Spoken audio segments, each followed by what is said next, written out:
নমস্কার বন্ধুরা, simple cook with পলির পরিবারে সবাইকে স্বাগত জানিয়ে আমি আবারও একটা নতুন রেসিপি নিয়ে হাজির হয়েছি। আশা করি তোমরা সবাই খুব ভালো আছো, আমিও ভালো আছি। আজকে বানিয়েছি রাম বেগুন দিয়ে মৃগেল মাছের ঝোল। খুবই সিম্পল আর খুবই টেস্টি খেতে।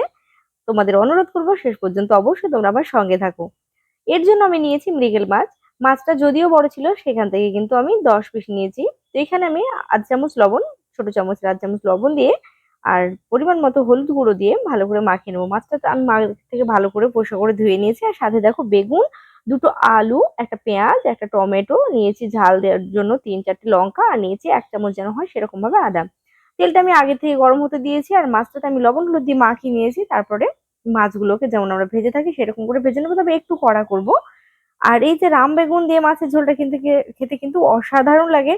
রাম বেগুন রান্না করলে একদম মোমের মতো গলে যায়, আমরা অনেকেই জানি। আবার যারা এখনো খায়নি তাদেরকে অনুরোধ করবো, প্লিজ তোমরা একবার এবার রেসিপিটি ট্রাই করো। আর তোমাদের কেমন লেগেছে আমাকে জানিও। খুবই সাধারণ আর খুবই সিম্পল। তো মাছটা একদিকটা হয়ে গেছে, উল্টে দিয়েছিলাম। অপর দিকটাও কিন্তু আমি খুব ভালো করে নেড়ে চেড়ে ভেজে নিলাম। মাছটা ভালো করে ভাজা হয়ে গেছে, আমি তুলে রেখে দিচ্ছি। দেখতে পাচ্ছ বেশ কড়া করে কিন্তু ভেজে নিয়েছি। বাকি যে মাছটা রয়েছে আমি কিন্তু একইভাবে ভেজে তুলে নিচ্ছি। খুবই সিম্পল আর খুবই সাধারণ আর খেতে ভীষণই ভালো। অবশ্যই তোমরা কিন্তু একবার ট্রাই করবে বাড়িতে। তো এদিকে যতক্ষণ মাছটা ভাজা হচ্ছে এদিকে আমি মশলা তৈরি করে নিচ্ছি। 1 চামচ জিরে দিলাম আর দিয়ে দিলাম আদা লঙ্কা। এটাকে একটা পেস্ট তৈরি করে নেব। পেঁয়াজটা এখানে ব্যবহার করছি না, পেঁয়াজটা আমি কেটে ব্যবহার করবো। তো দেখো মাছটা বেশ ভালো করে ভাজা হয়ে গেছে, তুলে রেখে দিচ্ছে। আর এদিকে কিন্তু আমার মশলাটা হয়ে গেছে। তো এবার তোমাদের দেখিয়ে দিয়ে আলুটা ঠিক কিভাবে কেটে, মাছগুলো দেখো কতটা কড়া করেছে, বুঝতে নিচ্ছি বলে। তো এখানে আমি তেলটা তুলে রেখে দিয়েছিলাম আর এখানে দিয়ে দিলাম আমি 4 টেবিল চামচ তেল। প্রথমে আমি দিয়ে দিলাম 5 ফোড়ন। তেলটা গরম হয়ে গেলে তারপর আলুগুলো দেখো ঠিক কিভাবে কেটেছি, বেশ লম্বা করে কেটে নিয়েছি। তো আলুগুলো যেমন সাইজ সেভাবে ধরো তোমরা কেটে নিতে পারবে, কোনটা 4টে কোনটা 6টা, যার যেমন হবে সেভাবে। আমি এখানে হাফ চামচ লবণ দিয়ে আলুটাকে একটু নেড়ে দেবো, তারপরে একটু ঢাকা দিয়ে এটাকে ভেজে নেব। তাতে করে আলুটা ভালো ভাজা হবে আর সময়টা কিন্তু অনেকটা কম লাগবে, আলুগুলো সেদ্ধ হয়ে যাবে। তো দেখো এখানে বেশ লাল করে ভাজা হয়ে গেছে। আমি এই পর্যায়ে দিয়ে দেবো পেঁয়াজ। পেঁয়াজগুলো দেখো আমি লম্বা করে কেটে নিয়েছি। সাথে কিন্তু আমি টমেটোটাও দিয়ে দিলাম। টমেটো বেশ পাতলা পাতলা করে কেটে নিয়েছি। তারপরে আমি আবারও এটা নেড়ে চেড়ে দেবো। তারপর ঢাকনা দিয়ে এটাকে একটু নরম হওয়ার জন্য অপেক্ষা করবো। দেখতে পাচ্ছি টমেটোগুলো একটু নরম হয়ে গেছে, প্রায় 2 মিনিট পর টমেটোগুলো বেশ ভালোভাবে নরম হয়ে গেছে। এখানে দিয়ে দিলাম আমি 1 চামচ হলুদ গুঁড়ো। আবারও একটু ভালো করে এটা নেড়ে দিচ্ছে।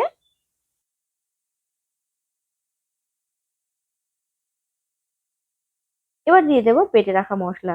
তো বাটিটা এখন জল দিচ্ছি না, জলটা পরে দেবো। এখন একটু ভালো করে একটু নেড়ে দিচ্ছি মশলাটাকে। মশলাটা কিছুটা কষিয়ে নেব, প্রায় 3 মিনিট মতো মশলাটা কষিয়ে নেব। একটু নেড়ে দিলাম।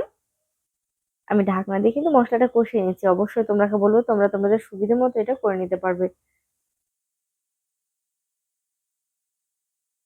খুব বেশি বাড়িয়ে দেবে না। তো বাটি ধুয়ে একটু জল দিলাম।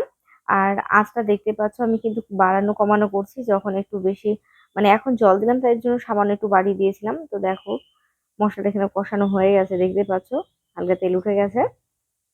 তুমি আরেকবার একটু নেড়ে দিচ্ছি ভালো করে।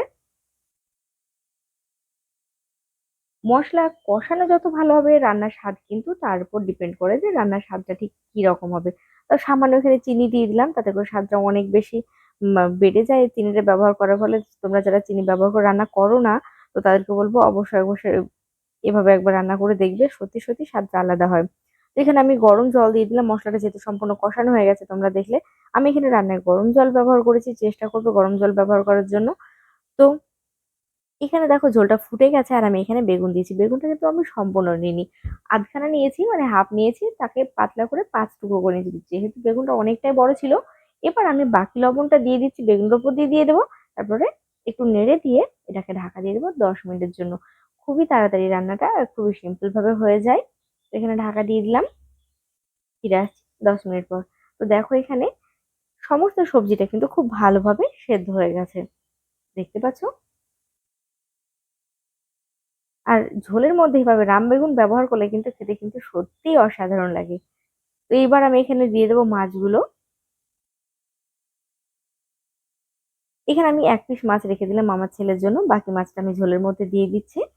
আবার এটাকে 2 মিনিটের জন্য ঢাকা দিয়ে রান্না করে নেব। তাতে করে মাছটা খুব ভালোভাবে রান্না হয়ে যাবে। ২ মিনিট পর ফিরে আসলাম, দেখতেই পাচ্ছ খুব বেশি ঝাল করলে মাছটা আবার নরম হয়ে যাবে, খেতে কিন্তু ততটা ভালো লাগবে না। তাই ২ মিনিটের বেশি এটা রান্না করব না। একটু নেড়ে দিচ্ছি, দেখে নিশ্চয়ই বুঝতে পারছো ঝোলটা ঠিক কিরকম আছে। তোমরা যে যতটুকু ঝোল পছন্দ করবে সেভাবে কিন্তু জলের মাপটা দিতেই পারো, তাতে কোনো অসুবিধে নেই। এবার আমি এখানে দিয়ে দিলাম গরম মসলা গুঁড়ো। আমি গ্যাসের ফ্লেমটা বন্ধ করে দিয়েছি। এবার একটুখানি নেড়ে চেড়ে দেবো। এই গরম মসলা ব্যবহার করার জন্য স্বাদটা কিন্তু সত্যি একটা অসাধারণ অ্যারোমা আসে, যেটা খুবই ভালো লাগে আমার। তো তোমাদেরও বলবো অবশ্যই রেসিপিটা ট্রাই করবে। আর তোমাদের কেমন লেগেছে আমার কিন্তু জানাতে ভুলবে না। এবার আমি এটাকে পরিবেশন করে নেবো। ঠান্ডা হয়ে যাওয়ার পর জানি আমরা সকলেই যে ঝোলটা একটু হলেও গাঢ় হয়ে যায়। প্রিয় দর্শক বন্ধুরা, তোমাদের যদি ভালো লাগে তাহলে অবশ্যই অনুরোধ করবো একটি ভিডিওতে লাইক দিও। আর তোমাদের কেমন লেগেছে কমেন্ট করে জানাতে ভুলো না। যারা নতুন বন্ধু রয়েছো এখন আমার চ্যানেলটি সাবস্ক্রাইব করোনি, আমার পরিবারে আসোনি, তাদেরকে আসার জন্য অনুরোধ করব। সবাই ভালো থাকবে, সুস্থ থাকবে। দেখা হবো অন্য একটা রেসিপিতে।